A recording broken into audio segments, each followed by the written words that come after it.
Hi guys, welcome to RSK creations. 14 days girl friend ఇంట్లో movie review చేద్దాం. ఒక అబ్బాయి డేటింగ్ యాప్లో కలిసి అమ్మాయి ఇంటికి వెళ్ళి అక్కడ ఇరుక్కుపోతే సీన్ వినగానే ఇంట్రెస్టింగ్గా ఉంది.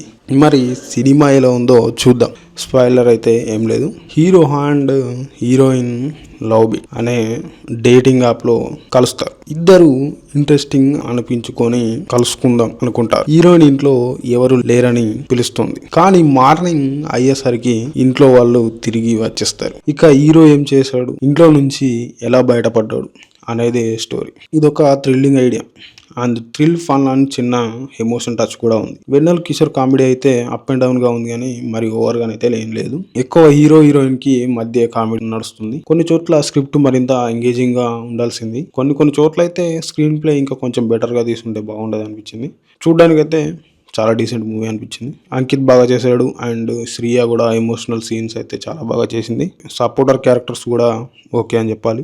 మ్యూజిక్ అయితే బై మార్క్ కే రోబిన్ అయితే బాగానే కొట్టాడు అండ్ విజువల్స్ అయితే డీసెంట్ గా ఉన్నాయి. డైరెక్షన్ అయితే సింపుల్ అండ్ సెన్సిబుల్ అని చెప్పాలి. 14 డేస్ గర్ల్ ఫ్రెండ్ ఇట్లో చిన్న సినిమా కాస్త లిమిట్ ఉన్న కథ కానీ ఎంగేజింగ్ గా ఉంది. మీరు ఈ సినిమా చూస్తే ఎలా ఉందో కింద కామెంట్ చేయండి అండ్ కొత్తగా వచ్చిన వాళ్ళు మాత్రం సబ్స్క్రైబ్ చేసుకోండి and like share and subscribe.